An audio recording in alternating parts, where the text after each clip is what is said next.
ख़वातीन हज़रात, कहकशां के सितारों की महफ़िल में आज एक बेइंतहा चमकता हुआ सितारा हमारे साथ है। और ये टेलीविज़न इंडस्ट्री का एक बहुत ही जाना-पहचाना नाम है। बेहतरीन स्क्रिप्ट राइटर हैं, प्रोड्यूसर हैं। और हमारे ज़माने में जब ये हमारे कंटेम्परेरी थे यूनिवर्सिटी में, तो इनको हम बदियुज़्ज़मा के नाम से जानते थे। इंडस्ट्री में इनको ज़मा हबीब के नाम से जाना जाता है। इनके नाम के ऊपर बहुत सारे कामयाब सीरियल्स हैं, जैसे ये सपना बाबुल का, बिदाई, ससुराल गेंदा फूल, एक हज़ारों में मेरी बहना है, सास बिना ससुराल, नीम की मुखिया, इशारों इशारों में वगैरह वगैरह। इनका ताज़ा तरीन सीरियल जिसे ज़मा ने प्रोड्यूस भी किया है, ज़िंदगी मेरे घर आना, ज़ी प्लस पे ऑन एयर आ चुका है ज़मा मेरे ख़्याल से?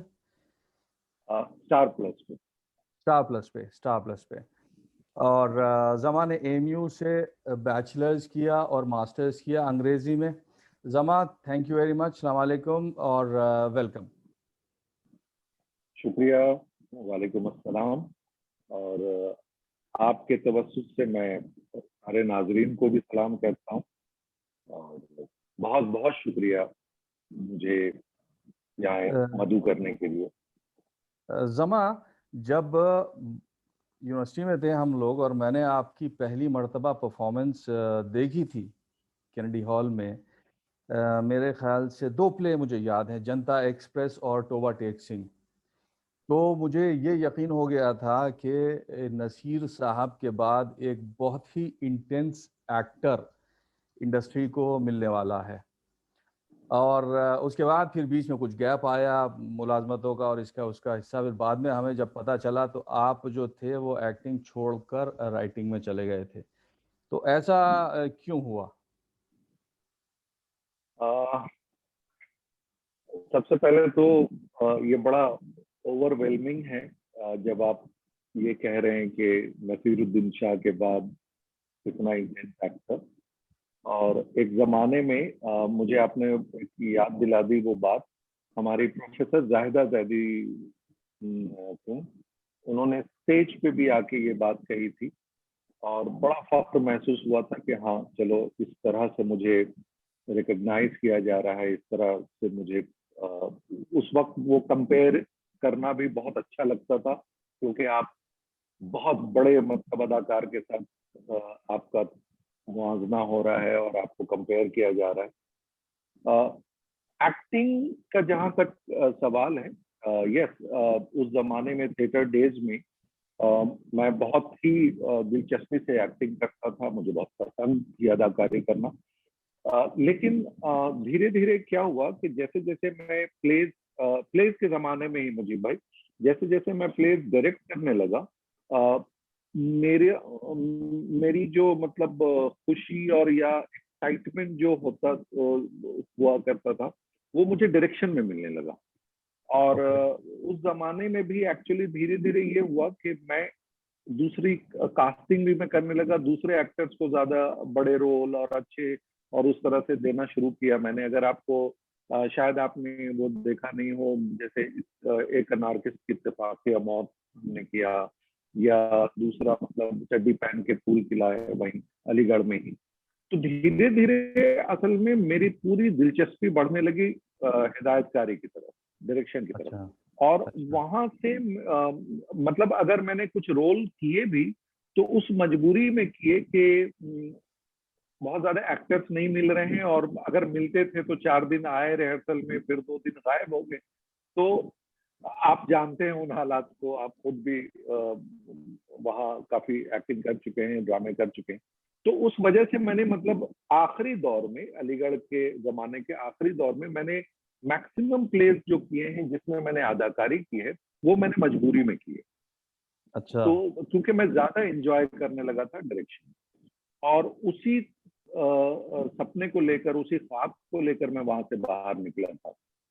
साथ ही में उस ज़माने में ही जब काफ़ी वो एक ऐसा दौर था जहाँ 2-2 महीने यूनिवर्सिटी बंद हो जाती थी, हालात वैसे थे। तो वो खाली वक़्तों में जब पूरी यूनिवर्सिटी खाली हो जाती थी और हम वहीं रह रह जाते थे हॉस्टल में, तो मैंने कई ड्रामे, कई चीजों को ट्रांसलेट करना शुरू किया। तो वो एक प्लेज वगैरह तो लिखते ही थे, लेकिन उसके बाद मतलब वो ड्रामे जब तर्जुमे करने लगा तो वो ज्यादा इंटरेस्टिंग लगने लगा। तो एक धीरे धीरे मैं राइटर और डायरेक्शन की तरफ, राइटिंग और डायरेक्शन की तरफ ज्यादा मेरा रुझान बढ़ने लगा। और एक्टिंग एक तरह से एक टाइम पास था मेरा, कि हाँ चलो ये 10 लोग हैं, उसमें से मैं भी एक किरदार निभा रहा हूँ। लेकिन हाँ, ज्यादा मजा जो आता था वो डायरेक्शन और राइटिंग में। फिर मैं दिल्ली आ गया। दिल्ली में मैंने रेडियो के काफी प्लेज लिखे, और वहां भी बल्कि मतलब as actor, as artist, radio artist काम किया। लेकिन वो करते हुए भी कई सीरियल्स रेडियो के किए, अदाकारी। लेकिन वो फिर अगेन वो मेकिंग में मुझे ज्यादा मजा आने लगा, जब हम रेडियो ड्रामे की रिकॉर्डिंग करते थे, फिर उसके बाद उसकी एडिटिंग करते थे, उसमें गाने या मौसीकी भरना। तो वो प्रोसेस जो था वो ज्यादा मैं इंजॉय करने लगा। और उस वक्त तक आते आते मुझे ये खुद एक खुद पे ये रात खुल गया था कि नहीं, मैं ज्यादा हिदायतकारी और लिखने में ज्यादा इंजॉय करता हूँ। और एक्टिंग का है तो ठीक है, देखेंगे, अगर कुछ अच्छा कुछ हुआ तो करेंगे, वरना ऐसा नहीं था कि मैं उसको परस्यू करने लगा, उसके पीछे जाने लगा। यहाँ मुंबई आया तो एक जहनी तौर पे मैं तय कर चुका था कि हाँ मुझे या तो हिदायतकार बनना है या राइटर बनना है। ज्यादा कोशिश थी हिदायतकार बनने की, ईमानदारी से ये बात बता रहा हूँ मैं। और उस जमाने में जब मैं आया तो फिल्म इंडस्ट्री के हालात बहुत अच्छे नहीं थे। कुछ ऐसे काफी गोलियां चल रही थी, और ये हो रहा था, कई डायरेक्टर मिलना नहीं चाहते थे अजनबियों से। तो उस तरह से बड़ा मुश्किल, एक एक खास तौर से एक फेज ऐसा आया जहां लोगों से मिलना बड़ा मुश्किल हो रहा था। और उसमें जब लिखने की कहीं से लिखने का ऑफर आया और उसकी मतलब उसका चांस मिला, तो मैंने लिखना शुरू कर दिया। और तो टीवी में मौका मिला। टीवी में इत्तेफाक एक ऐसा था कि मुझे अच्छे लोग मिल गए, और जहाँ पे अगेन मैं उस लिखते हुए भी मैं पूरी तरह से मैं इंजॉय करने लगा, क्योंकि मैं सेट पे जाता था। उस जमाने में सेट तो होता नहीं था बना हुआ, कभी इस बंगलों में शूट हो रहा है, कभी उस बंगलों में शूट हो रहा है, तो जगह जगह जाता था। और कई स्टूडियोज जो थे वहां पे कभी शूट हो रहे हैं, तो मैं वहां भी पूरी तरह से, डायरेक्टर मेरे दोस्त हुआ हो जाया करते थे थोड़े ही दिनों में। जब मैं लिखता था तो एक आपसी एक काफी एक दूसरे में तालमेल बैठ गया। तो कई बार कहीं अपने फ्लोर पे ही मैं रहता था, कुछ चीजों को खुद भी बताने लगता था कि थोड़ा ऐसा करते हैं, थोड़ा वैसे करते हैं। तो मैं फिर बाद में जब वो अपने ही लिखी हुई चीज जब शूट हो जाया करती थी, तो उसके बाद रात भर एडिट पे बैठता था अपने डायरेक्टर के साथ और एडिटर के साथ। फिर बाद में उस पर बैकग्राउंड म्यूजिक अगर दिया जा रहा है तो फिर उसके साथ बैठ गया पूरे दिन। तो वो प्रोसेस जो है, फिल्म मेकिंग का जो एक प्रोसेस है, उसको मैंने पूरी तरह से एंजॉय भी किया और मैं करता रहा। तो मेरी एक तरह से वो जो, अगर हिदायतकारी वाली भी बात बोलूं, तो वो जो फिल्म मेकिंग का जो पूरा प्रोसेस है उसको मैं एज राइटर भी इंजॉय कर रहा था। यानी मुझे वो मौके मिल रहे थे। ऐसा नहीं था कि बस तुम लिख दो और घर जाओ। वो बात नहीं थी। जैसे मैं शुरू के दौर में ही मैंने 2-3 जो डायरेक्टर के साथ, एक संजय सोलोमन थे, हैं मतलब एक राज सिप्पी थे, उनके साथ मैंने शो किया। और राज सिप्पी जिन्होंने सत्ते पे सत्ता और इनकार जैसी फिल्में बनाई हैं, बड़ा तो नाम है। उनके साथ हम यहाँ से मुंबई से बाहर जाके शूट किया करते थे हर महीने। और 7-8 दिन मैं वहीं उनके साथ रहता था, पूरी यूनिट वहीं रहती थी, पूरी यूनिट के साथ रहता था। तो 2 दिन शूटिंग से 2 दिन पहले ही हम चले जाते थे, मैं और राज सिप्पी साहब। और हम दोनों वहीं पे अपनी स्क्रिप्टिंग में कर रहा हूँ, शाम को बैठक हो रही है, हम दोनों में डिस्कशन कर रहे हैं। फिर मतलब वो जब वहां से शूट करके वापस आते थे तो मुझे कॉल करते थे कि आज शाम को मतलब बैठना है एडिट पे, आ जाओ। तो मैं वहां चला जाता था। फिर सुनील कौशिक करके एक म्यूजिक डायरेक्टर थे जो बैकग्राउंड म्यूजिक दिया करते थे, और वो पंचम अपने आर डी बर्मन के ग्रुप में थे। अच्छा। और सुनील कौशिक वो आदमी है जिन्होंने वो नीले नीले अंबर का उसका जो गिटार बजाया है वो सुनील कौशिक है। हो, क्या हाँ, बात। तो हम्म, इस तरह के जब लोग थे तो वो मतलब पूरी तरह से मैं इन्वॉल्व था उसमें।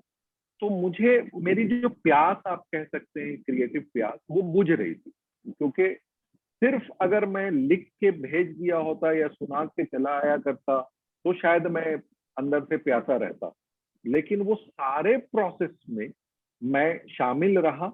इस वजह से मैंने हर पहलू को, फिल्म मेकिंग के हर डिपार्टमेंट को मैंने जाना, परखा, समझा, इंजॉय किया मैंने। तो यानी ये एक मुख्तसर किस्सा जर्नी। ये कि आप जिस प्रोजेक्ट में इन्वॉल्व रहे तो उसमें मतलब हेड टिल टो आप उसमें राइटिंग से लेके और उसके डायरेक्शन में, म्यूजिक में, एडिटिंग में, तो उसको प्रोजेक्ट को आपने पूरा इवॉल्व होते हुए जो है वो देखा है। बिल्कुल बिल्कुल बिल्कुल, और वो जी। मेरे लिए बहुत बड़ा मतलब लर्निंग प्रोसेस रहा। उससे मैंने राइट। बहुत कुछ सीखा, बहुत कुछ सीखा।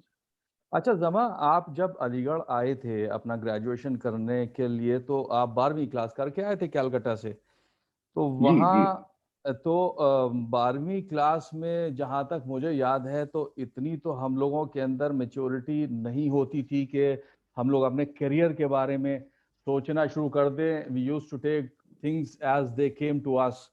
तो ये बताइए कि आप जो थे वो ये तय करके आए थे कि जाकर मुझे अलीगढ़ में थिएटर करना है और ड्रामा क्लब ज्वाइन करना है, या बस एकेडमिक्स के लिए आए थे? एक्चुअली क्या हुआ है कि जब मैं अलीगढ़ आया था, अलीगढ़ आने से पहले मेरा पहला प्ले वहाँ कलकत्ता में स्टेज हो चुका था। अच्छा। यानी जो प्ले मैंने लिखा था, जो तोबा टेक सिंह आपने नाम लिया, हाँ। मैं बीए फर्स्ट ईयर में कलकत्ता में था, और उस पहले साल को छोड़ के फिर मैंने दूसरे साल मैंने यहाँ एडमिशन लिया था, क्योंकि मेरे अच्छा। अब्बा की बड़ी ख्वाहिश थी कि मैं अलीगढ़ में पढूं। अच्छा। और वो एक एक साल मेरा उस तरह से जाया हुआ, क्योंकि रिजल्ट और फॉर्म भरने में कुछ देर हो गई थी या कुछ हुआ था। और हम्म। एक और वजह थी कि मैं कलकत्ता में चूंकि इतना एंजॉय करता था कि मैं उस शहर को छोड़ के जाना नहीं चाहता था, तो कहीं ना कहीं वो सुस्ती भी मैंने दिखाई थी। लेकिन मेरे अब्बा की बड़ी ख्वाहिश थी कि तुम अलीगढ़ जरूर जाओ और वहां जाके पढ़ो। और एक दूसरी चीज थी कि मैं बचपन से ही सर सैयद अहमद खान साहब का, मतलब मुझे अगर कोई लीडर मुस्लिम में, अगर किसी की मैं बहुत इज्जत करता हूँ या किसी को मैं वाकई लीडर मानता हूँ, तो रहनुमा मानता हूँ। Leader is actually wrong word है, सही अपने जो उर्दू में है रहनुमा, वो सही। मैं सर सैयद अहमद खान को मानता हूँ। और एक मेरी जिंदगी का पहला आर्टिकल जो 8th क्लास में छपा था मेरे स्कूल के मैगजीन में, वो सर सैयद अहमद खान पे था। हम्म। तो कहीं वो एक कनेक्ट था। तो उसमें क्या हुआ कि जब मैं बीए फर्स्ट ईयर में था उस वक्त मैंने ये प्ले लिखा था, जहाँ कलकत्ता में जब था। और बंटवारे को मैंने, मतलब तोबा टेक सिंह को मैंने स्टेज प्ले पे अडेप्ट किया था, और वहां पे बाकायदा उसका प्रोफेशनल स्टेज शो हुआ था कला मंदिर में। अच्छा। अच्छा। और उसमें मैंने एक्ट भी किया था, और मेरे उस्ताद थे जहीर अनवर साहब, उन्होंने उसको डायरेक्ट किया था। एंड हम्म। उसके रिव्यूज वगैरह, तो मैं और बल्कि जिस दिन मेरा वो प्ले हुआ था उसके दूसरे ही दिन मुझे अलीगढ़ भी आना था, तीसरे दिन कुछ ऐसा था एडमिशन के लिए। तो मैं जब अलीगढ़ आया तो मैं ये तय करके आया था कि मैं अब अब्बा की ख्वाहिश पूरी करने जा रहा हूँ और मुझे इन सबसे अलग रहना। अच्छा। तो मैं ऑनेस्टली मैं थिएटर नहीं करना चाहता था वहाँ, जबकि उससे हम्म। पहले मैंने अच्छा खासा थिएटर, समझिए 8th 9th क्लास की उम्र में जब था तभी से किया है थिएटर अच्छा। एज अच्छा। एक्टर। तो अच्छा। कलकत्ता में काफी मैं करता रहा था।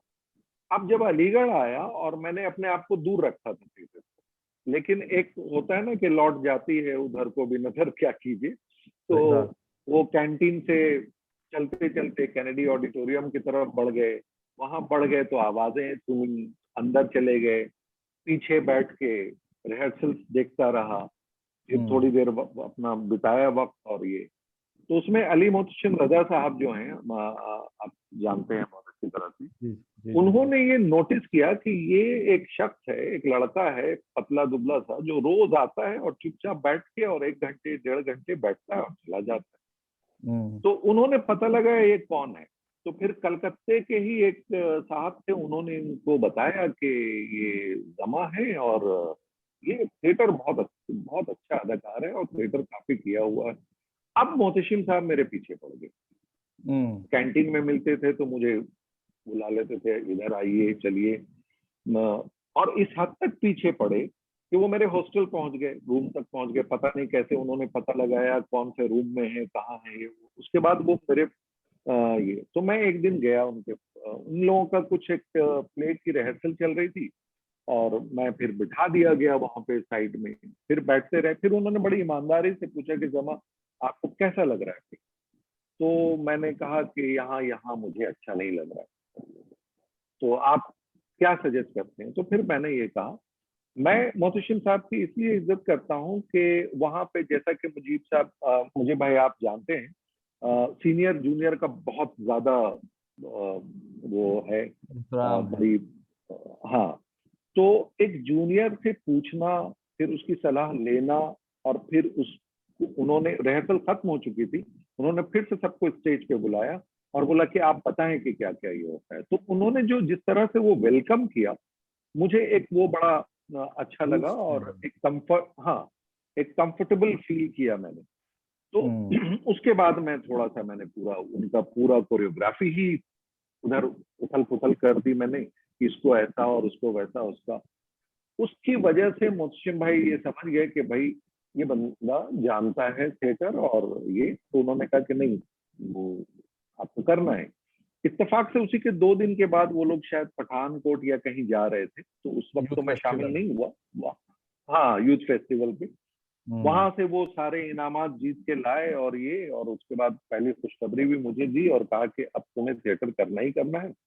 और इस बीच में उन्होंने पता लगा लिया था कि ये बंटवारा करके टोबा टेकिंग ये प्ले करके आए हैं। तो उन्होंने हम्म, फौरन ये कहा कि ये प्ले करते हैं। मैंने कहा वो बहुत बड़ी कास्ट है, वो इतनी मुश्किल है और ये वो। तो खैर मैंने दूसरा प्ले दिया, एक बंगाली प्ले का तर्जुमा था हमारे पास, मेरे पास, तो वो मैंने दिया। जो सच नहीं करके एक प्ले हमने किया था, वो प्ले हमने किया। और तब बोले कि तुम शामिल हो जाओ। मैंने कहा मैं शामिल इस तरह से नहीं होऊंगा, मैं यहीं पे हूँ, आया करूंगा ये वो। बोले नहीं, इसको तुम पूरी तरह से जिस तरह से करना चाहते हो। तो एक वो भी रिवाज था उस जमाने में, आपको याद होगा कि भाई जो सेक्रेटरी होंगे या जो जॉइंट सेक्रेटरी होंगे वही सबसे बड़ा रोल करेंगे और वही हिदायतकारी करेंगे और वो सही। सारी बातें। तो मैंने कहा कि नहीं, ये कास्टिंग ही पूरी गलत आपने की हुई है और इसको इस तरह से किया जाना चाहिए, एंड ही वेलकम दैट।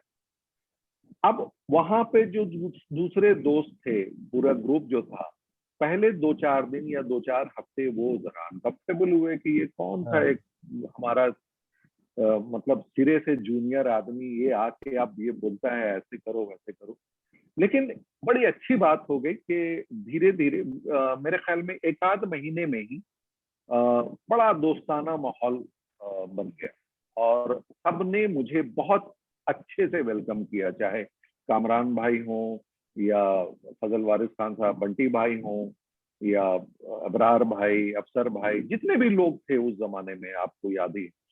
तो ये सारे लोगों ने बहुत ज्यादा मतलब गर्मजोशी से ये किया, तो मैं कंफर्टेबल हो गया। बिकॉज मेरी एक शर्त ही ये थी कि भाई ये मेरा पैशन है, ये दूसरे लेवल पे मैं करता हूँ, तो इसमें मैं कोई कॉम्प्रोमाइज नहीं करता। हम्म, इसमें सिर्फ ये नहीं कि ये चूंकि आप मेरे साथ हैं तो आप ये करेंगे, ये नहीं हो सकता। हम्म, तो खैर ये होता रहा और उसके बाद जो मैंने थिएटर किया, तो फिर वो जो एक कसम खाई हुई थी ना कि नहीं करना है, वो छूट गया, वो बांध राइट, सब एक खुल गया। राइट। फिर फिर मैंने पीछे मुड़ के नहीं देखा। तो अलीगढ़ को मैं एक ऐसा प्लेटफॉर्म मानता हूँ जिसने मुझे जो चीज जानता था उसको इंडिपेंडेंटली एक्सप्लोर करने का प्लेटफॉर्म मुझे मिला। यानी हम्म, बहुत अच्छे से मैं कुछ भी एक्सप्लोर कर पा रहा था और वो चीज मुझे बहुत मैंने एंजॉय किया है उस समय। मुझे याद है जमा, पता नहीं तुम्हें याद हो या ना याद हो, एस एम मेहंदी साहब ने एक प्ले मुझे दिया था, गांधी की लाठी, और हम लोगों ने मुश्तरका उसको करने की कोशिश की थी। जी समहाउ जी नहीं जी हो जी, याद नहीं है मुझे, बिल्कुल याद है। नहीं हो हाँ। पाया था। अच्छा, तो यानी आप अलीगढ़ आए थे पढ़ने के लिए, और फिर जब आपके टैलेंट को वहाँ के ऊपर फ़रोग़ मिल गया, आप हम्म। ने एक्सप्लोर किया कि भाई हाँ, तो फिर यू डिसाइडेड कि भाई हाँ, अब राइटिंग में जाना है, लिखना है, और यानी इसको, ये कब ख्याल आया कि इसको करियर बनाना है? नहीं, ये शायद मैं बीच में मिस हो गया, मैं कहना भूल गया। वो एक राइटर, मतलब लिखने का शौक मुझे बचपन से था, और मैं मतलब उस दौरान भी जब मैं अपने आप को अलग किया हुआ था कि यहाँ पे मुझे इन्वॉल्व नहीं होना है, उस दौरान भी मैं लिखता था। मैंने हुँ, दूसरे प्लेस उसी जमाने में लिखे, और या ट्रांसलेशन कुछ कर लिया, वो सब करता रहता था। मुझे सिर्फ ये था कि यहाँ पे ना थिएटर एक्टिविटीज में मुझे पूरी तरह से नहीं जाना है, वरना मैं अच्छा, लिखने का प्रोसेस मेरा कभी बंद नहीं रहा, अच्छा, वो लिखता अच्छा, रहा था। हाँ, अच्छा, क्योंकि अच्छा। मैं वो बहुत एंजॉय करता था। मेरी प्रॉब्लम ये थी मुजीब भाई कि एक्चुअली मेरा जो +2 के जमाने में, जो 11वीं और 12वीं के जमाने में, मैं बहुत डिप्रेशन के दौर से, उस जमाने में नहीं पता था कि ये जो कैफियत है उसको डिप्रेशन कहते हैं, लेकिन मुझे उस दौर से गुजरा हूं मैं कि मैं डिप्रेशन के लेवल पे था, और मुझे एक साहब ने बताया कि क्यों है, क्योंकि उससे पहले मैं पढ़ता बहुत, हुँ, आई वॉज अ वॉराशियस रीडर। तो वो क्या हुआ था कि एक भरा हुआ दिमाग है और कहीं कुछ आउटलेट निकल नहीं है। नहीं रहा है। हुँ, हाँ, तो वो कहीं ना कहीं मैं उसको मैं क्या बोलूं कि एक एमलेसनेस मेरी जो है, दिशाहीनता जो है, वो इस कदर बढ़ गई कि मैं कंफ्यूज हो गया। हुँ, और मैं 12 करने के बाद मैं 1 महीना दिल्ली आके रहा। मुझे खुद नहीं मालूम क्यों रहा, क्या करना था मुझे, अलीगढ़ आने हुँ, से पहले की बात बता रहा हूँ। हुँ, और फिर मैं वापस गया, मुझे मालूम ही नहीं था कि मैं क्या करना चाहता हूँ, मतलब इस हद तक, यानी हर वक्त मैं रेस्टलेस रहता, मैं बहुत ज्यादा डिस्टर्ब रहता। और हुँ। फिर मुझे वो पता चला कि नहीं, मुझे एक आउटलेट की जरूरत है। और उसके तब से मैंने वो फिर शायरी और लिखना और ये सब करना शुरू किया, तो मुझे धीरे धीरे मतलब एक सुकून मिलने लगा, एक रेस्टलेसनेस धीरे धीरे थोड़ी कम होने लगी। और हुँ, उसी वजह से वो मंटू के अफसाने पढ़ते पढ़ते मैंने एक दिन प्ले लिखना शुरू कर दिया। वो प्ले, और बंटवारा जो मैंने टोबा टेक सिंह जो लिखा है, वो एक सिटिंग में लिखा है मैंने, एक सिटिंग में, यानी एक बार जो मैं बैठा लिखने के लिए, वो खत्म करके ही मैं उठा। हाँ, तो ऐसा नहीं कि राइटिंग मैंने जो है, उसको एक हफ्ते या 1 महीना। इट जी। Came as a therapy for you. आपको जो हाँ, है उसने उसने आपको जो है वो बतौर एक ट्रीटमेंट या एक थेरेपी के बतौर उसने, आपने राइटिंग को लिया, और फिर ये जो है बिल्कुल बिल्कुल बिल्कुल। तो ज़मा, ये बताओ कि ये नहीं ख़्याल आया कि अब जब दिल्ली पहुंच गए तो एनएसडी वेनएसडी कर लें, क्योंकि उस वक्त तक भी जो था ये नहीं सोचा था कि मुझे राइटर बनना है। बस ये था कि हाँ, मुझे यानी फाइन आर्ट्स से रिलेटेड ही अपना करियर चूज़ करना है। और एनएसडी जो था वो हम लोगों का उस दौर में बड़ा एक एक यानी एक वो हुआ, ऑब्सेशन हुआ करता था। मुझे याद है लड़कों का वहाँ पे जो ड्रामा क्लब वगैरह में होते थे, तो ये ख्याल नहीं आया कभी कि हाँ, एनएसडी चला जाऊं? नहीं, एनएसडी का ख्याल नहीं आया, क्योंकि उस वक्त तक हालांकि सब लोग मुझे बहुत अच्छा एक्टर मानने लगे थे, और खुद अपने ग्रुप में या बाहर, या मतलब आप सब ने मतलब इतनी मोहब्बत दी, आप सब ने, मतलब मुझे याद है कि आप आके गले लग जाया करते थे कि यार क्या परफॉर्मेंस दी है। शिरानी भाई चाहते थे कि मैं उनके साथ एक प्ले करूं, बल्कि मतलब एक प्ले हमने साथ में किया भी था, आई थिंक खंडर किया हुँ, था हुँ, उसमें। सो वो हर तरफ से मुझे ये बात बताई जा रही थी कि तुम बहुत अच्छे अदाकार हो, और मैं अंदर से एज एक्टर मैं हैप्पी नहीं था, मैं खुश अच्छा, नहीं था। हुँ, हाँ, तो मेरी कैफियत ये थी कि सारे लोग मुझे बोल रहे हैं कि तुम बहुत अच्छे अदाकार हो, और तुम क्या, मुझे याद है मेरा एक दोस्त था फॉरनर, डेनियल करके उसका नाम, मैं उसका सरनेम भूल रहा हूँ अभी, वो मुझे बोलता था कि you are wasting your time here, just go to Bombay, you are Naseeruddin Shah. उस तरह से वो बात करता था मुझे, मतलब वो, लेकिन पता नहीं क्यों, ये मुझे खुद भी नहीं मालूम है ये रीजन। मैं धीरे धीरे एक्टिंग से मैं मतलब एक तबीयत बदलती चली गई, मतलब मैं एंजॉय नहीं करने करता था। अच्छा हाँ, दिल्ली जब आया तो ये ख्वाहिश थी कि मैं एफटीआई आई जाऊं, अच्छा। पूना पूना। जो फिल्म इंस्टीट्यूट है, तो हम्म। फिल्म मेकिंग सीखूं, अच्छा। वो जानूं, या मतलब डायरेक्टली कहीं चला जाऊं, किसी डायरेक्टर के पास पहुंच जाऊं और उनको असिस्ट करूं। तो मेरा एक्टिंग से ज्यादा उस जोन में, मैं उस तरफ फिल्म मेरा मेकिंग ज्यादा में ज्यादा, रुझान बढ़ने हाँ, लगा। ज्यादा तुम्हारा इंटरेस्ट था फिल्म मेकिंग में, या जी उस जी जी जी। एसोसिएटेड बहुत सारी चीजें होती हैं, मतलब एक जो अल्टीमेट जो चीज नजर आती है उसके पीछे जो रियाज है वो तो कम ही लोग जानते हैं। जी। तो जमा, ये बताओ कि बॉम्बे में सैकड़ों लोग जाते हैं, स्ट्रगल करते हैं, और बहुत कम कामयाब हो पाते हैं। और रिलेटिवली मैं ये समझता हूँ कि जितने वक्त में आपने कामयाबी हासिल कर ली है, वो अपने आप में इस बात की दलील है कि भाई आप you are an immensely talented person. तो उसमें इस दो सवाल हैं, दो हिस्से हैं इस सवाल के। क्या बॉम्बे में कोई था गॉडफादर, या किस्मत, या शेयर टैलेंट? कैसे ये मकाम जो तुम इस जगह पे हो, I mean it is a dream for most of the people. इसमें दोनों बातें होती हैं। जैसे मैं आया तो मेरा कोई गॉडफादर नहीं था, मैं किसी को जानता नहीं था, यहाँ मेरा कोई रिश्तेदार भी नहीं कि किसी के घर पहुंच जाऊं और हफ्ते भर या एक महीना रह जाऊं और बाद में अपने लिए जगह ढूंढूं। मैं बिल्कुल अकेला था, और जब आया तो हाँ, अलीगढ़ के हमारे जो दो चार दोस्त थे, सैयदैन हो, अशरफ हो, ये लोग यहाँ रहते थे, और उन्होंने बड़े मतलब गर्मजोशी से कि बल्कि कि नहीं, आपको हमारे साथ ही रहना है, और हम साथ में रहे, और हमने बहुत अच्छे बुरे दिन देखे साथ।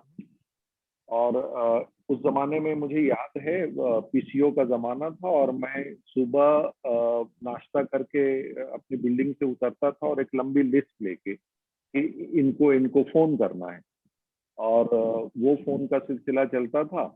15-20 फोन किए, किसी ने कहा हाँ आ जाओ मिल लो इतने बजे, या 19 लोगों ने कह दिया कि नहीं जी। तो ये दौर चला। इत्तेफाक कहूँ या खुशकिस्मती कहूँ कि एक बार सचिन जी से मेरी बात हो पाई। सचिन पिलगांवकर जो हमारे एक्टर हाँ। ये हैं, जी तो जी। उनसे बात हो पाई। उनके घर का नंबर मुझे, लैंडलाइन नंबर मिल गया, और मैंने उनसे बात की, और कुछ इस तरह से बात हुई कि शायद वो फोन पे ही, इम्प्रेस मुझे हुए। याद है वो कन्वर्सेशन थोड़ा सा 2 लाइन में, कि उनका एक शो आता था 1 2 3 करके, वो गाने का और फिल्मों के स्पूफ हुआ करते थे, अच्छा, star Sachin, star plus Sachin पे। मैं वो लोगों को बता दूं, सचिन जो हमारे सत्ते पे सत्ता में जो थे, जी सनी, जी जी। और शोले पिक्चर में जो थे सचिन साहब, तो वो हो सकता है लोग ना उससे पिलगांवकर के नाम से शायद हाँ उसको रिलेट ना करता है हाँ जी। हाँ हाँ हाँ। अच्छा। तो अच्छा। उनसे जब मेरी बात हुई, और वो एक शो बनाते थे, और उन्होंने मतलब वो फिल्मों का स्पूफ हुआ करता था, शोले का छोले कर दिया, या हाँ हाँ हाँ। मेरा गाउन मेरा ड्रेस, मेरा गांव मेरा देश को। तो उस तरह अच्छा। से तो मैंने उनको फोन किया कि मैं ये शो आपका लिखना चाहता हूँ। तो उन्होंने मुझे कहा कि आप इसको देख लीजिए कुछ, क्योंकि ये देखने में उतना आसान लगता है लिखना, लेकिन है नहीं उतना आसान।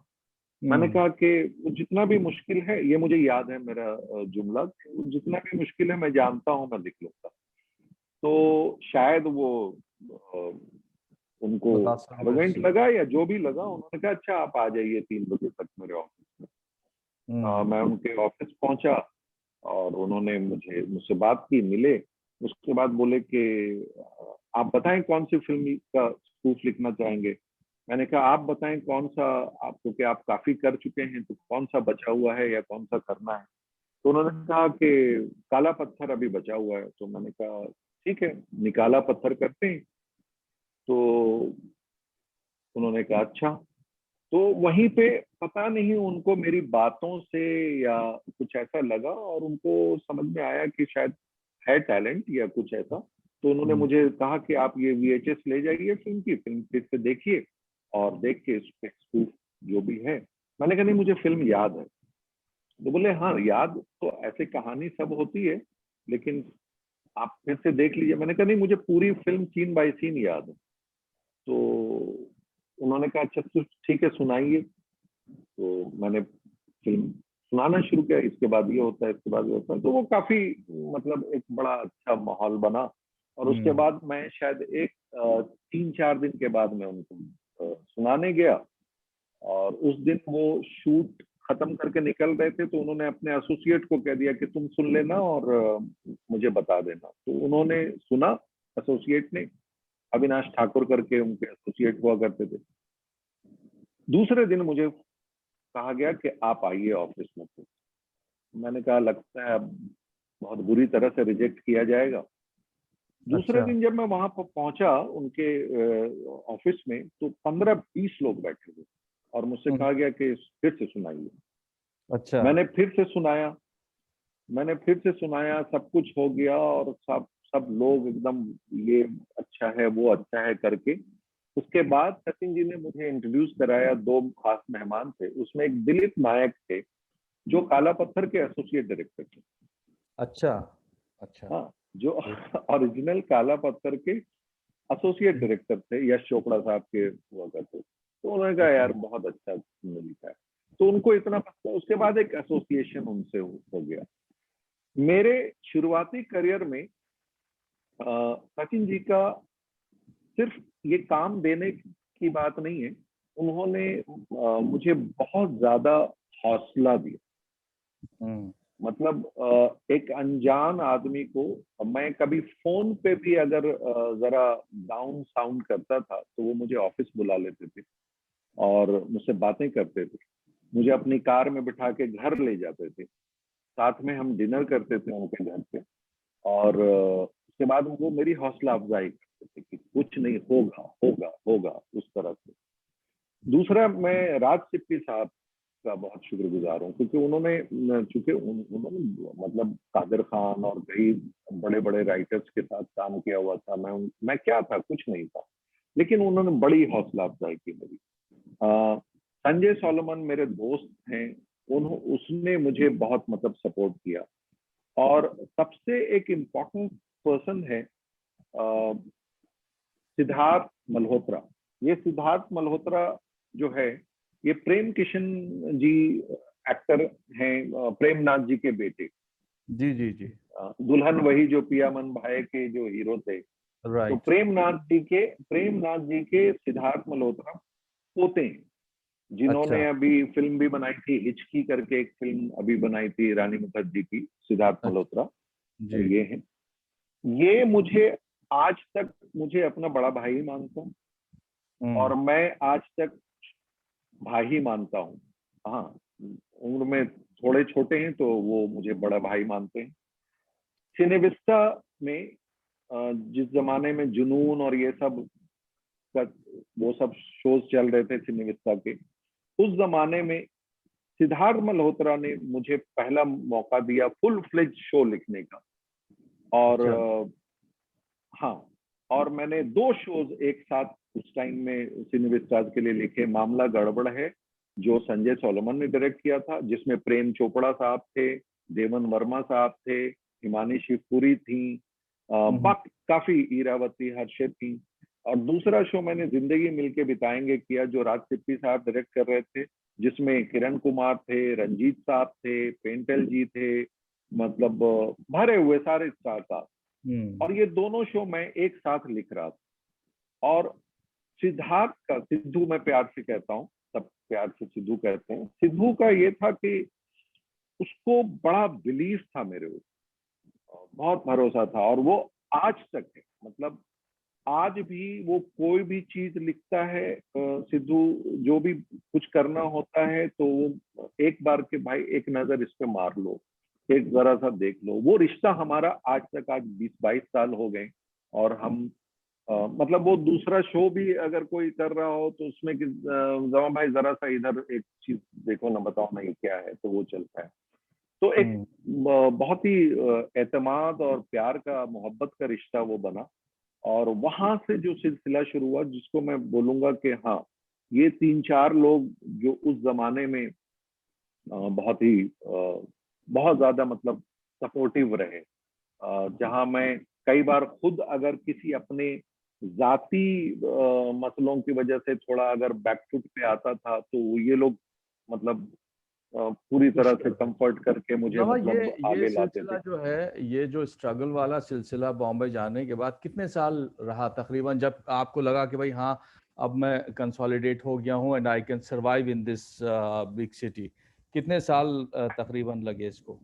हाँ, एक्चुअली शुरुआती दौर में मुझे कोई स्ट्रगल नहीं करना पड़ा।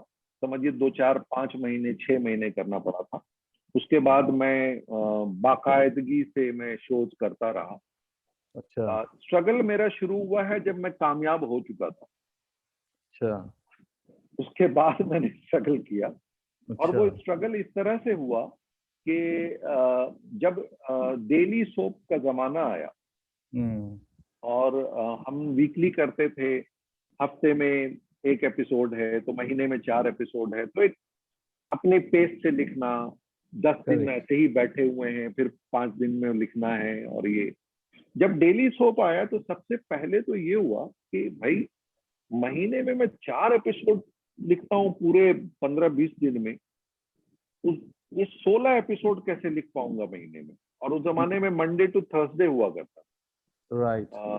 जब डेली सोप शुरू हुआ।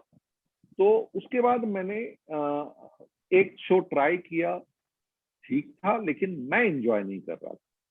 तो उसके बाद मैंने टीवी लिखना बंद कर दिया। अच्छा। और वो टीवी लिखना बंद कर दिया, और ये मैं 2003-4 की बात कर रहा हूँ। उससे पहले मैंने टीवी बल्कि साथ में को प्रोड्यूस भी कर लिया था छोटे लेवल पे, वो सारा कुछ कर लिया था। उसके बाद मैंने टीवी बंद कर दिया लिखना। उसके बाद कुछ मेरे अपने पर्सनल, मैं प्रोफेशनल लेवल पे बहुत सॉर्टेड रहा, लेकिन पर्सनल लेवल पे, जाती तौर पे मेरी कुछ घरेलू और कुछ अपने जाति प्रॉब्लम हुए, जिसमें मैं ऑलमोस्ट 1-1.5 साल इंडस्ट्री से ही दूर रहा। और अच्छा। उसके बाद वो फिट कर पाना मेरे लिए बड़ा मुश्किल हो रहा अच्छा। था। और हाँ, और मेरे खुद के लिए भी ये एक्सेप्ट कर पाना कि मैं डेली लिख सकता हूँ, ये हम्म। पॉसिबल नहीं है। उस तो वो सारा चलता रहा, और 2-3 साल का वो फेज आया जहां मेरे पास कोई काम नहीं था। और हम्म। ऐसा नहीं कि काम नहीं मिल रहा था, लेकिन वो था कि मैं घबरा रहा था कि मैं नहीं लिख पाऊंगा, मतलब हम्म। इतना काम नहीं कर सकता हूँ। अच्छा, पहले हम जब लिखते थे तो पूरी स्क्रिप्ट लिखते थे, स्टोरी, स्क्रीन प्ले, डायलॉग्स, यानी हम पूरी एक स्क्रिप्ट दिया करते थे। जब डेली सोप आया तो एक जमाना वो आ गया कि आप स्टोरी लिख दीजिए, दूसरा कोई स्क्रीन प्ले लिख देगा, तीसरा कोई करेक्ट। डायलॉग लिख देगा। तो करेक्ट। मुझे समझ ही में नहीं आ रहा था कि मैं कैसे कोप करूं, किस तरह से ये करूं। स्टोरी दूं तो मजा तो डायलॉग लिखते वक्त आ रहा था, वो कैसे होगा? फिर डायलॉग लिखूं तो फिर दूसरे की कहानी है, उस पर मैं लिख रहा हूं, तो मैं खुद ये हूं। तो एक्चुअली उस वो जो 2-2.5 साल रहा, वो मेरा बिल्कुल मैं इंडस्ट्री से ही रहा यहीं, लेकिन इंडस्ट्री से ही मैं कट चुका था।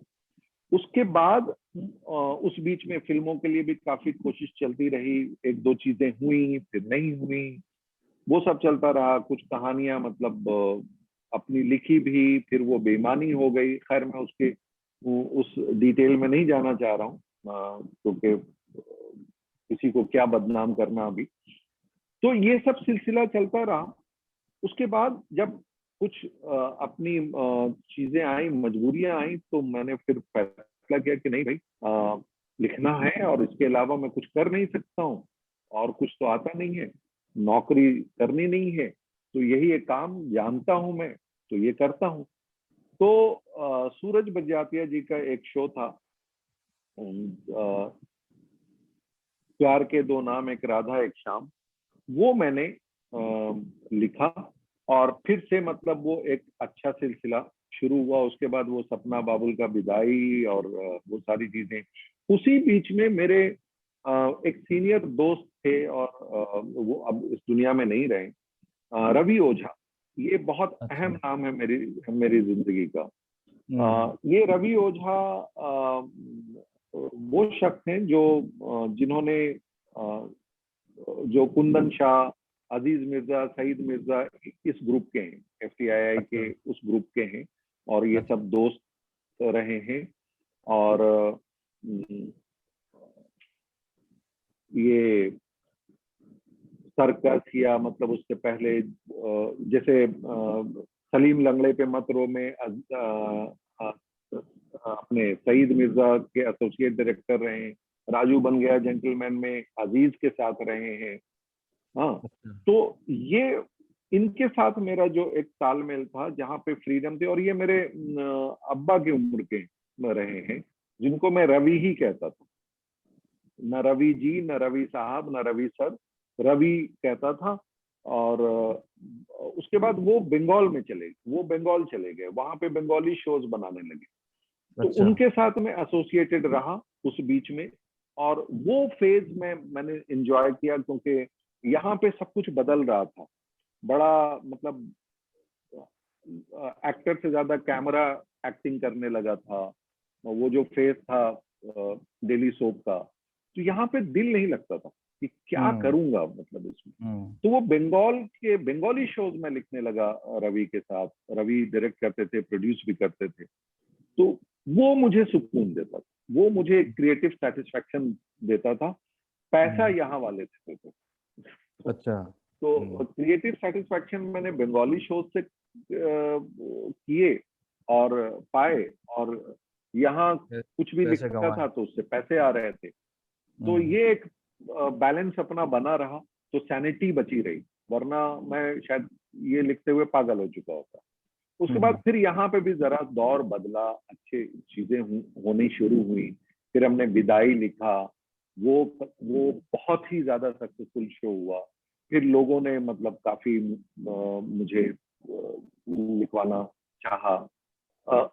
उसी बीच में हम जब बंगाल में कुछ कर रहे थे, तो रवि को वही शो हिंदी में करने का मौका मिला, जो ससुराल गेंदा फूल, जो वो मैंने बंगाली में भी वहां पे मैंने लिखा था, और उसी शो को प्रोड्यूस करने का हिंदी में मौका मिला रवि को। तो रवि ने मुझे कहा कि नहीं, मैं ऐसे नहीं बनाऊंगा, तुम्हें को हम्म। प्रोड्यूसर बनना पड़ेगा। अच्छा। तो मैंने कहा कि मैं प्रोडक्शन वगैरह में तो मेरा कोई मतलब ही नहीं है रवि, ये वो। तो बोले कि नहीं, तुम अगर नहीं करोगे तो मैं आने वाला नहीं, अच्छा। तुम्हें मेरे साथ रहना होगा। और उसका ये था कि वहां पे तुमने सेक्रीफाइस किया, अब ये एक ऐसी चीज है जहाँ पे हिंदी में करेंगे तो यहाँ पे एक अच्छे बजट पे करेंगे, then why not, even you should make money and all. And वहां पे ये शो बहुत हिट था, जबरदस्त हिट था, एक कल्ट शो था, रहा है वहां अच्छा। का, जैसे ही हिंदी नहीं, में भी। यहाँ पे भी बहुत हिट रहा है, इसकी हाँ, तो रेटिंग बहुत तो ऊपर थी। बिल्कुल। तो हम्म। रवि की वजह से मैं प्रोडक्शन में आया, यानी वो अच्छा। प्रोडक्शन हाउस रवि का था, जिसमें मैं साथ में प्रोड्यूसर बना, और वो शो ये हुआ। हमारी बदनसीबी ये रही कि वो शो जैसे ही टेलीकास्ट को गया, ऑन एयर गया, उसी वक्त रवि बीमार पड़ गए, और बहुत बुरी तरह से बीमार पड़ गए। He was paralyse, he became almost disable. He तो वो एक बहुत बुरा दौर था, और मेरे साथ ये हुआ कि मैंने रवि को सिर्फ खुश करने के लिए, मैं जो प्रोड्यूसर बन गया था कि चलो इस बहाने रवि आ जाए यहाँ, और हम अच्छा काम ही कर रहे हैं तो कोई बुराई नहीं है। 2-4 महीने बाद देखूंगा रवि को, किसी दिन समझा के मैं कहूंगा कि मैं राइटर ही ठीक हूँ, प्रोड्यूसर। रवि चूंकि अचानक बीमार पड़ गए, तो मुझे पूरा संभालना पड़ा। करेक्ट। तो हाँ। वो अचानक होता ना कि राजगद्दी पे आप बिठा दिए गए कि अब तो आप ही हम्म। को चलाना है। तो मेरे पास कोई चॉइस नहीं था, कोई ऑप्शन नहीं था but to run the show because it वो ऑन एयर था। और thanks to Star Plus, thanks to वहाँ के जितने भी मतलब लोग थे, उन्होंने बहुत सपोर्ट किया। और वो हम खुशकिस्मत भी रहे कि वो शो उसी तरह से बल्कि उससे ज्यादा, बंगाली से ज्यादा बेहतर वो चला। तो वो एक ये हो गया और उसकी वजह से मैंने फिर प्रोडक्शन क्या होता है और वो सारी चीजें मैंने सीख ली, समझ में आ गया। वो ट्रेड सीक्रेट जो होता है कि किस तरह से ये फंक्शन करता है, वो हेल्प कर गया। अभी रवि इस दुनिया में नहीं है, लेकिन यस, वो जो सेकंड फेज ऑफ सक्सेस मैं बोल लूं या what ever I have achieve, उस फेज में रवि ओझा का बहुत बड़ा कंट्रीब्यूशन है। अच्छा, बहुत बड़ा कंट्रीब्यूशन है। Good good. अच्छा जमा, फिल्म एक बनाई आपने, द फैमिली, शॉर्ट फिल्म थी, उसको कोई अवार्ड जी वगैरह जी भी मिले। और जी। ये कि टीवी पे लिखते हुए 20-25 बरस हो ही गए हैं, तो क्यों नहीं हुआ, ऐसा क्यों नहीं हुआ कि फिल्म की तरफ, ये ज़्यादा बड़ा मीडियम है, कैनवस बहुत बड़ा है, मेरे ख्याल से पैसे भी ज़्यादा मिलते होंगे उधर, तो वहाँ पे क्यों नहीं गए? नहीं, असल में अगर पैसे को कंपेयर करें तो अभी टीवी में ज्यादा पैसे हैं। अच्छा। क्योंकि अच्छा। हाँ हाँ, तो वो क्वांटिटी की वजह से ये ज्यादा पैसे हो जाते हैं। हाँ हाँ। वही मैं एक चीज बता रहा हूँ, मेरे साथ मैं फिल्मों की भी कई चीजें कर रहा हूँ, कुछ चीजें हो रही हैं, लेकिन क्या है कि ये डेली सोप का जो एक मसला है कि ये बड़ी अजीब सी चीज है, ये दलदल है। आप अगर चले गए तो मतलब चलते ही आप धंसते ही जा रहे हैं। ये या तो आप एकदम ओवरनाइट ये कट ऑफ कर लें कि नहीं, आज से नहीं। आ, वो पता नहीं क्यों कई अब, अच्छा अब इतने प्रोड्यूसर भी दोस्त हो गए हैं कि किसी ना किसी तरह घेर ही लेते हैं कि इन्वॉल्व हो जाओ। और इतने बार, कितनी बार आप मना करेंगे, तो वो फिर चैनल में भी कुछ कुछ इतनी इज्जत कमा ली है कि कभी कभी चैनल पे आ जाता है कि नहीं नहीं, इस शो को देख लो, इस शो को ये कर लो। तो ये मतलब that way I am really feeling blessed कि इतनी इज्जत, इतनी मोहब्बत मिली है। डेली सोप का जो बिजनेस है एज ए राइटर ऑल्सो, कि वो आपको रोज इंगेज करके रखता है और उसमें आप, और सिनेमा लिखना जो है ना, फिर वो दूसरा एक वो है। तो अगर मैं एक कमर्शियल पॉइंट ऑफ व्यू से देखूं कि मैं एक फिल्म पे 6 महीने 8 महीने में बैठ के एक फिल्म लिखता हूँ और वो बनते बनते में पता नहीं उसको कौन स्टार कास्ट मिले, अगर बड़ी स्टार कास्ट नहीं मिली तो हाँ एक फिल्म आई थी और चली गई वाली हो जाती है। या तो मुझे ऐसा लगता है कि फिल्म में ना everything depends on the star system. कि अगर आप खुशकिस्मत हैं, ये जो 4-5 स्टार हैं, अगर वो उस फिल्म को कर गए तो आप हैं, और नहीं है तो हाँ ठीक है, वो आई और गई या मतलब नॉर्मल बिजनेस करके चली गई। तो ना आप पैसा कमा पाते हैं, ना इज्जत कमा पाते हैं, ना कुछ ये है। मुझे ये मीडियम जो टेलीविजन का है, ऑल सेड एंड डन, मैं उसको टेलीविजन को डिफेंड नहीं कर रहा हूँ या मतलब सिनेमा को मैं वो नहीं कर रहा हूँ, लेकिन मुझे यहाँ पे अ, आजादी से अपनी कहानियां कहने का मौका मिलता गया। तो चूंकि वो मौका मिलता गया, आप मेरा अगर ट्रैक रिकॉर्ड देखेंगे तो आउट ऑफ 10 शायद 1-2 मैंने फालतू शोज लिखे हैं, वो या तो दोस्ती की वजह से या किसी वजह से, वरना मैं अपने हर शोज को एक अच्छा शो मानता हूं। और अगर आप नोटिस करेंगे, मैं शुरू के 100 एपिसोड लिखता हूं, छोड़ देता हूं, क्योंकि जहां से मुझे लगता है कि अब यहाँ से ये बिजनेस सिर्फ वो है, वहां से मैं निकल जाता हूँ। तो तो वो जो प्रोसेस है शुरू में कैरेक्टर्स डेवलप करने का, एक अच्छी कहानी डेवलप करने का, तो वो प्यास जो है कहीं ना कहीं मैं, वो इधर बुझती गई है। मजा आता और है। पूरी इज्जत मिलते हुए, हाँ, करेक्ट। तो मैंने धीरे धीरे ये एंजॉय किया कि हाँ यहाँ पे मैं हूँ। और जैसे मैं टीवी पे लिखते हुए भी मैं सारे फिल्म के राइटर्स मुझे बहुत इज्जत देते हैं, मुझे बहुत प्यार देते हैं। मैं उनके साथ, हमारे जो बेहतरीन दोस्त हैं वो फिल्म राइटर्स हैं जो मेरे घर आना जाना या हम उनके घर आना जाना करते हैं।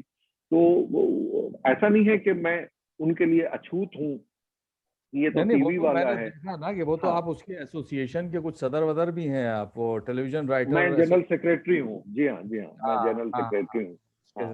हैं, तो सही सही सही बात है।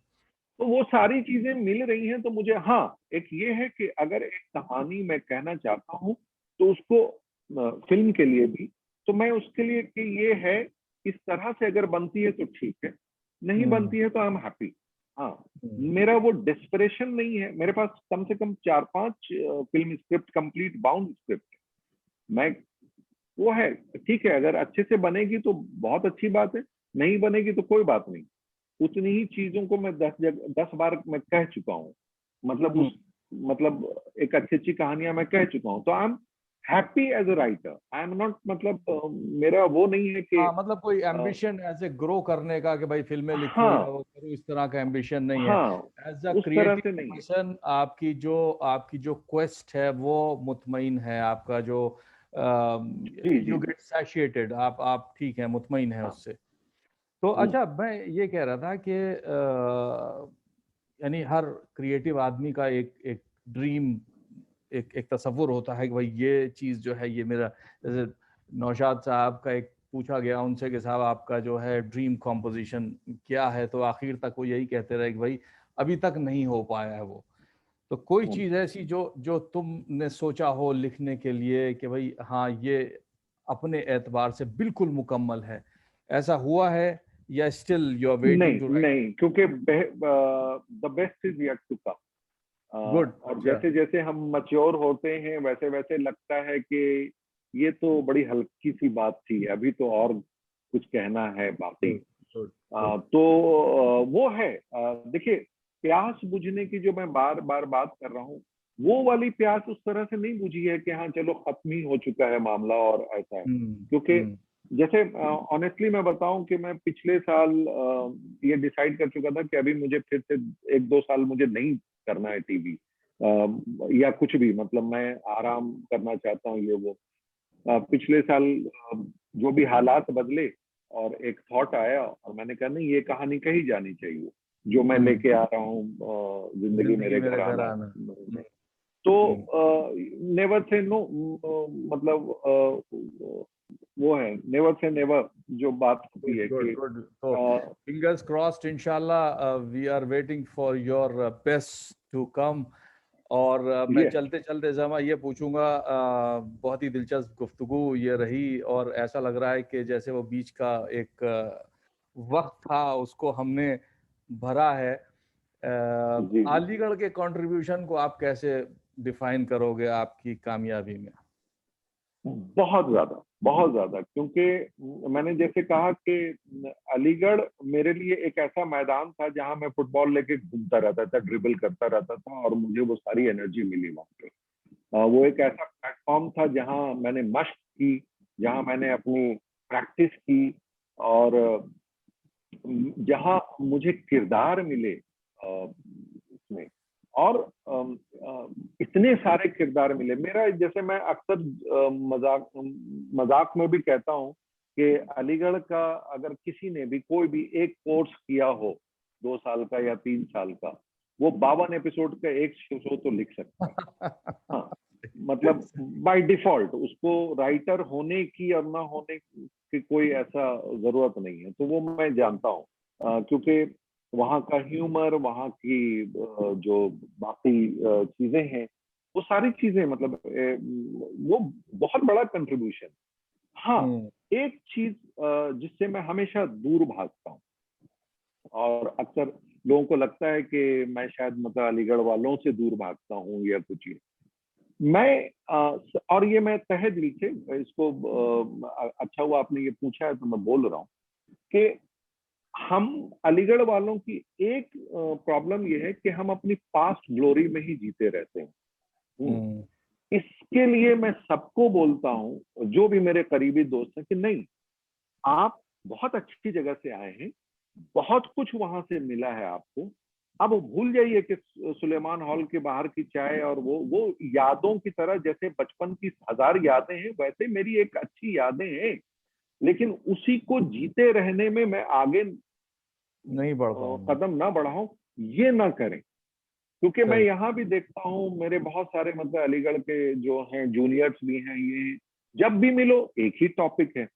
हाँ, तो कई बार ऐसा होता है कि भाई आज हम आप मिले हैं तो मैं फिल्म की बातें करना चाहता हूँ या समाज की बातें करना हाँ चाहता हूँ, या हाँ। लेकिन वो एक टॉपिक वो घूम फिर के ना वैसा ही हो जाता है।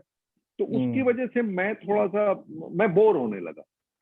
ठीक है, वो मतलब तो आपका नजरिया है, हाँ, लेकिन एक है नॉस्टैल्जिया। अब ये आप नहीं नहीं, मैं उससे नॉस्टैल्जिया। बिल्कुल, जैसे मैं आपको बताऊं, मेरे दोस्त हैं ये सब, अशरफ और ये वो सैयदैन, हम लोग जब मिलते हैं बाकायदा हम बातें करते हैं, बट हम्म। सिर्फ वही बातें नहीं करते। मेरा हाँ कहने का मतलब वो है कि जी। हम सब जैसे हम जब मिलते हैं तो कम से कम मैं आज आपसे ये तो पूछूं कि आज तुम क्या कर रहे हो। करेक्ट। हम्म। हम हाँ में ही क्यों बात करते हैं हर बार। प्रोग्रेस क्या रही। जी जी जी, मेरा वो बात।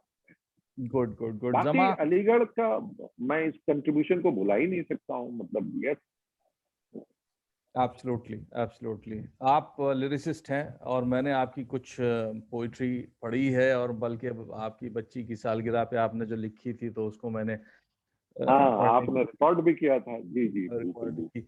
तो यार कुछ एक आप सुनाओ कुछ गजल, कोई ताज़ा तरीन लिखी हो आ, तो कुछ हो जाए अलीगढ़ वालों के लिए बिलखुसूस।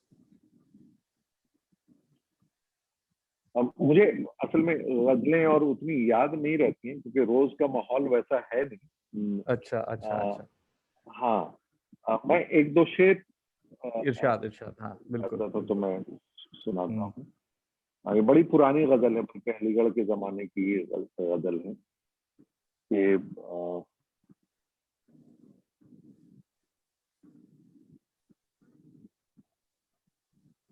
खत्म जब एक जुस्तजू हो जाएगी, क्या बात।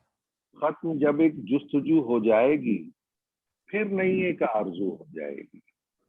बहुत उम्दा, बहुत उम्दा। खत्म जब एक जुस्तजू हो जाएगी, फिर नई एक आरजू हो रजू हो जाएगी। जाएगी। पाक बहुत। दामन गर रहे हम उम्र भर, क्या बात। पाक दामन गर रहे हम उम्र भर, जिंदगी बेआबरू हो जाएगी। क्या बात है। पाक बहुत। दामन गर रहे हम उम्र भर, जिंदगी हम्म। बेआबरू हो जाएगी। हम्म। और बेनकाबी, दीद को बस बेनकाबी चाहिए, दीद को बस दीद को बेनकाबी बस चाहिए। बेनकाबी चाहिए, ये इबादत बेवजू हो जाएगी, क्या बात है साहब, ये वाह इबादत वाह। बेवजू हो जाएगी। क्या बात है। और अपने होने का भरम खुल जाएगा, हम्म। अपने होने का भरम खुल जाएगा, हम्म। आरसी जब रूबरू हो जाएगी, क्या बात है आरसी साहब। जब रूबरू, क्या बात है, लाजवाब। खत्म जब एक जुस्तजू हो जाएगी, फिर नई एक आरजू हो जाएगी। जरूर हो जाएगी। बहुत अच्छा, बहुत उम्दा। जमा, इट वाज शुक्रिया, प्लेजर टॉकिंग टू यू, और ऑल द वेरी बेस्ट के आने वाले थैंक यू, आप थैंक यू। एपिसोड्स हैं और जो सीरियल्स हैं, आपको अल्लाह ताला मजीद बुलंदी अता फरमाए। एंड ये कि इंशाल्लाह विल स्टे इन टच, और थैंक यू फॉर बहुत योर टाइम। इंशाल्लाह। शुक्रिया आपका, बहुत बहुत शुक्रिया जो बहुत आपने मुझे मजा इस आया काबिल बात समझा। करके। हाँ। और सबसे बड़ी बात यह है कि इस इंटरव्यू को तो हम अलग रखते हैं, इस बहाने हम लोग बरसों बाद हम बात। बातचीत कर रहे हैं, बहुत इतनी देर तक, और बिल्कुल हम बिल्कुल। एक दूसरे से मिल पाए, और ये मेरे लिए बहुत ज्यादा खुशनसीबी की बात है। सेम है। क्योंकि मैं जाते जाते, हाँ, मैं जाते जाते ये कहूँ कि अलीगढ़ में जिस तरह से आपने मुझे मोहब्बत दी, जिस तरह से आपने मेरे काम को सराहा, और बहुत वो दिख जाता है, वो वाइब्स जो है ना, वो जब आदमी गले लगता है और कहता है कि यार मजा आ गया, तो वो समझ में आता है कि सही बात। ये दिल से निकलती हुई बात है। सही तो बात। उसके लिए बहुत बहुत शुक्रिया, और मैं हमेशा ममनून रहूंगा। इंशाल्लाह। Thank you buddy. ऑल शुक्रिया, द बेस्ट। थैंक यू, खुदा हाफिज। Thank you, thank you. खुदा हाफिज।